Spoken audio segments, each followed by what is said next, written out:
You know, the use of a power pole for the northern anglers just become almost a staple. Add on the drift paddle to it, which for us in the north is such an important tool in a lot of different trolling applications, obviously.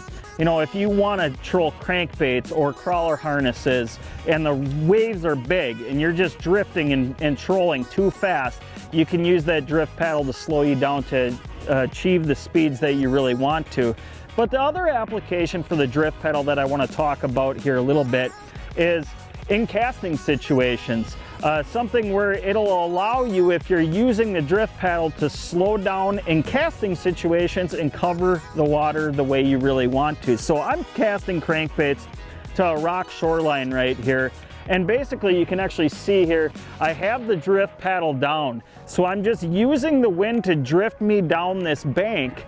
And basically, I have that paddle down to slow me down just a little bit so I can cover it the way I want to.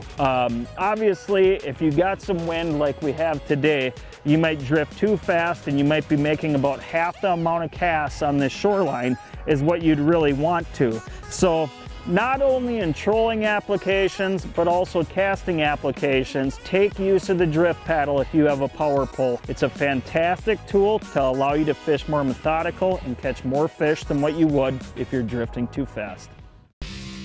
Thanks for watching. Hit the subscribe button and click on the bell to stay up to date with the latest tips and techniques to help you get the next bite.